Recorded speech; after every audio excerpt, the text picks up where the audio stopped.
वा शासकका सचिव र मन्त्री आफन्त भएकै भरमा गजबको भेटिनुहुन्थ्यो। उहाँ जागिरमा हुँदा मौका परे सामान्य जनताका फाइल हेर्दै यो मिलेन ऊ मिलेन भन्दै आदेश गर्नुहुन्थ्यो। जागिरमा हुँदा मौका परे सामान्य जनताका फाइल हेर्दै यो मिलेन ऊ मिलेन भन्दै आदेश गर्नुहुन्थ्यो र फाइल तानेरीमा फ्याँक्नुहुन्थ्यो। मौका परे हाकिमको तजविजमा, मौका नपरे आँखा छलेर व्यापारीका गल्लामा गजबको भेटिनुहुन्थ्यो। उहाँ हामीले ज्यानको बाजी थापेर शासन व्यवस्थाको विसर्जन गर्यौँ। हामीले ज्यानको बाजी थापेर शासन व्यवस्थाको विसर्जन गर्यौँ।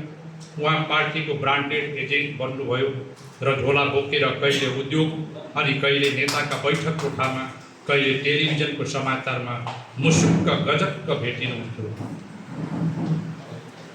हामीले ज्यानको बाजी थापेर शासन व्यवस्थाको विसर्जन गर्यौँ। उहाँ पार्टीको ब्रान्डेड एजेन्ट बन्नुभयो र झोला बोकेर कहिले उद्योग अनि कहिले नेताका बैठक कोठामा, कहिले टेलिभिजनको समाचारमा मुसुक्क गजबक देखिनुहुन्थ्यो। उहाँ जागिर निवृत्त हुनु अघि नै सम्पन्नता र वैभवताको आगो ताप्न सिकिसकेका अवकाशपछि नेताका डिलर संस्थामा रोजगार हुनुभएका आधुनिक रत्नाकर महर्षि वाल्मीकि बन्ने होडमा सामाजिक संस्थाका दोसरला ओढ्न मञ्चको सोफामा गजबक देखिनुहुन्छ। उहाँ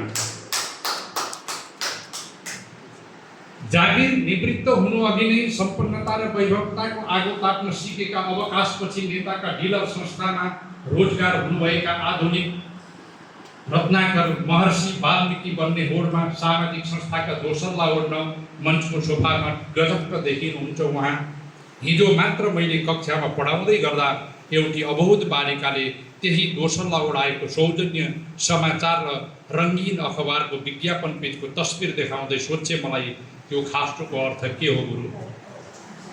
हिजो मात्र मैले कक्षामा पढाउँदै गर्दा एउटी अबोध बालिकाले त्यही दोसरला ओढाएको सौजन्य समाचार र रङ्गीन अखबारको विज्ञापन पेजको तस्बिर देखाउँदै सोचे, मलाई त्यो खास्टोको अर्थ के हो गुरुबा? म भावुक बन्छु र खुइय गर्दै भन्छु उसलाई, त्यो खास्टोको मूल्य सोध्न त्यही आडम्बरी समाजमा जानुपर्छ, त्यही निर्णायक समाजमा जानुपर्छ, त्यही ब्वाँसोलाई बाछी देख्ने समाजमा जानुपर्छ। ऊ सुनिरहेकी छे वा हेरिरहेकी छे मलाई।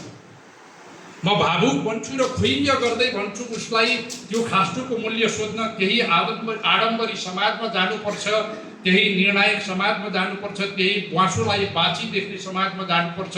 ऊ सुनिरहेकी छे वा हेरिरहेकी छे मलाई। मैले यकिन गर्न सकिनँ र दोधारमा पुग्छु। कसरी यथार्थ बताउँ म त्यो असल शिष्यलाई, मेरो प्रिय बाल मस्तिष्कलाई? त्यो खास्टो ओढ्दै गरेको उसको हजुरबुवा, उसको बाजेको जीवन कहानी, मेरो पेसा, मेरो बाध्यता र मेरो नियत। धन्यवाद।